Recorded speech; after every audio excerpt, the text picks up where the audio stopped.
Okay, so welcome to this next section. This one is going to be showing you how to learn the verse riff, and we're going to be showing you how to learn that in a live context. So you're going to be sort of mixing two guitar parts here. But first of all, I'll just show you the main riff, which is actually an overdub on the original recording. But for the purposes of learning it, I'll show you the main riff first, and then afterwards show you how to play that live. And basically this riff is a straight 16th notes. It's 16th notes all the way through, so you don't really need to worry about rhythm. It's just an alternate picking. That's very important, just to alternate pick all the notes all the way through. And it's mirroring exactly what the bass guitar is playing, so you might have already heard that riff in the intro. And it's probably the most complicated part of the song, so don't worry if it takes you a while to get the hang of it. So yeah, I'll just start by showing you the first bar. So the first one is pedaling on the A string, and basically there is a lot of pedaling on this. So basically you're gonna keep going back to that open string, but then play some fretted notes in between there as well. So you're gonna start off with remember, all 16th notes. You're gonna do 2 open, and then first finger on the 10th. I'll just show you the actual notes first, and then afterwards we can maybe get your head around the pattern. So you've got the open, and then first finger on the 10th, and then back to the open, and then first finger on the 10th again, and then third finger on the 12th. So that's 2 fretted there. So, and then you've got an open, and then first finger on the 10th again, and then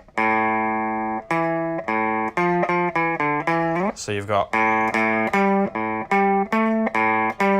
and then open, position shift down to first finger on the 5th fret, and you're going to play your third finger on the 7th fret of the A string. So, and then again that pedal there, back to the open, and then little finger. So that's all fretted. So you've got 2 on the 8th fret there of the A string with your little finger, and then down, third finger on the 7th, first finger on the 5th, and then back up to your third finger on the 7th. So slowly that'll be.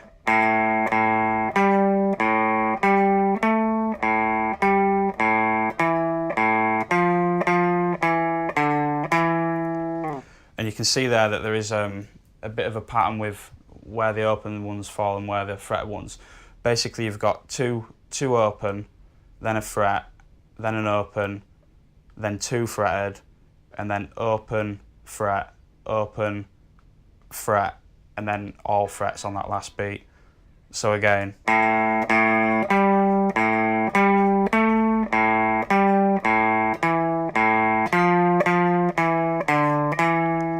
And it's a really good idea to play that really slowly. Keep watching what I just did, maybe rewind it, and get the hang around the sequence of notes. And just hopefully once you've got the hang of the notes, it shouldn't be too difficult because it is all 16th notes. So that's the first bar of that riff. That you're then going to move down and do quite a similar thing on the E string. So that's exactly the same as the first part of the first bar. So you've got 2 open, and then your first finger on the 10th fret, this time obviously of the E, and then open, and then 2 fretted. So a mirror image of that one we just did on the A string. So 10, and then third finger on the 12th, and then open. This time we're going to do a bit of string skipping. So you've got open, first finger on the 10th of the A now, and then an open, and then third finger on the 12th. So, and then an open. So again, that's exactly the same sort of sequence of open and fretted notes, but you're just doing it across 2 strings, because at the end there you've got the, so all the fretted notes, which is the same as that first bar. So yeah, that last bit is just, so your first finger on the 10th of the A, and then third finger on the 12th of the E, and then first finger on the 10th of the A, up to the third finger on the 12th of the A. So that second bar slowly is.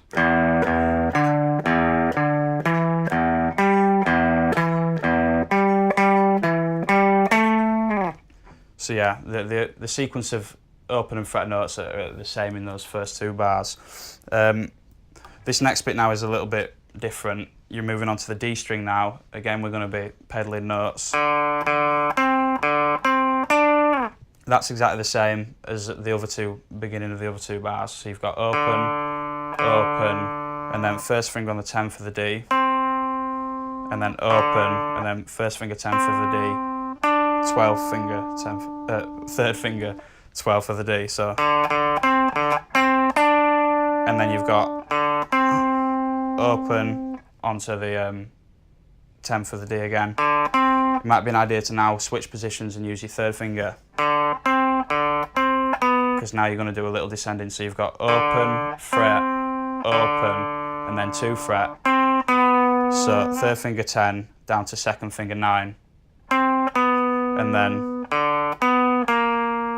open, followed by another 2 fret. This time second finger 9 and first finger 8, and then an open onto the 8 again. So in full that is.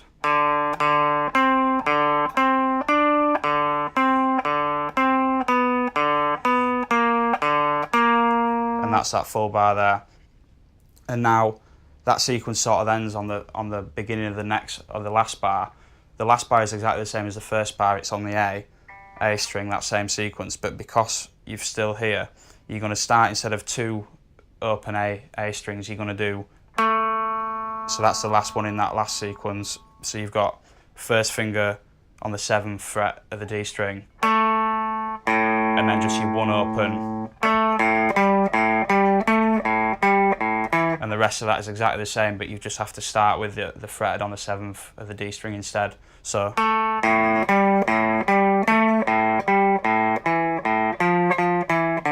And I don't need to explain that bit to you because that's exactly the same as the first bar apart from that first note. Okay, so because of the sequence sort of ending on the beginning of the 4th bar, I'm just going to show you how those two sound next to each other so you can get your head around how it continues into the next one. Obviously remember that 4th bar is exactly the same as the first bar, but you've just got this last note of the 3rd bar sequence there instead of the 2 open notes. So slowly that'll sound, starting on the 3rd bar.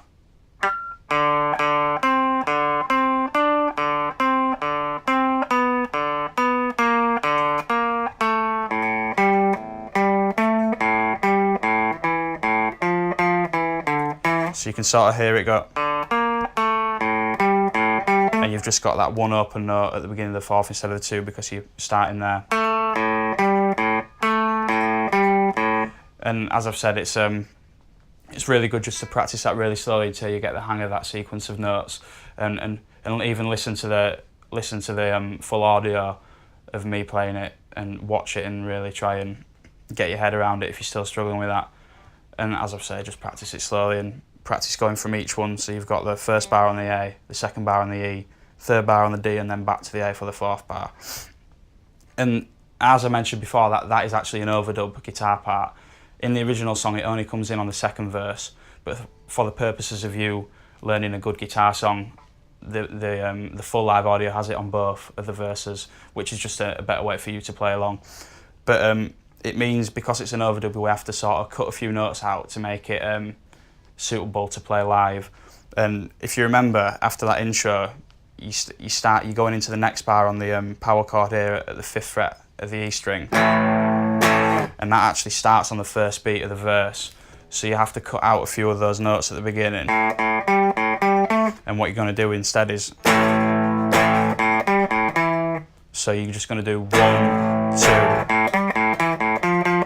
and pick that riff up further in. I'm not going to mention the exact rhythm because it's very complicated. It's just best to just sort of listen to that and really just get the hang of where it falls. Hopefully you can hear that and just pick it up. That's the bit you're playing after there. So you're starting on the open A. doing that. And then for the purposes of playing it live, it also affects the very last bar. So you do that power chord and then the sequence one time, and then you repeat the sequence again, but on the very last bar of that second time round, which should be the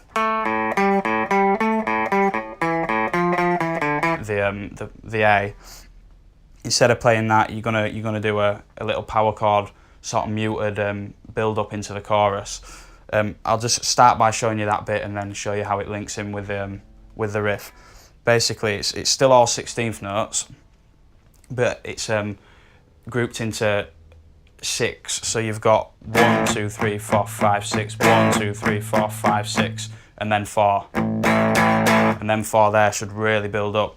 So you've got an accentuated, and then, so it's a 1, 2, 3, 4, 5, 6, 2, 2, 3, 4, 5, 6, and then just 4 at the end. And that does break perfectly into a full bar of 16th notes, but it's just easier to understand if you break that into the groups of 6. So again,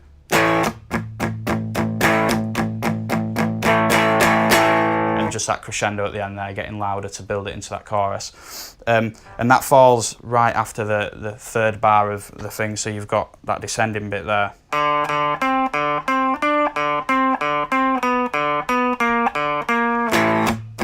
So instead of playing that first note of the 4th bar, you're just going to do the power chord instead.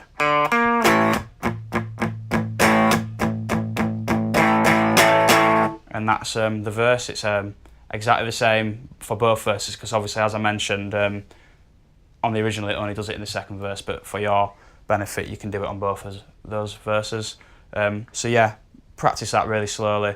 Get used to playing the riff first before you attempt to do the power chords for the live version, and then in the next chapter you can play along at the slow, comfortable speed.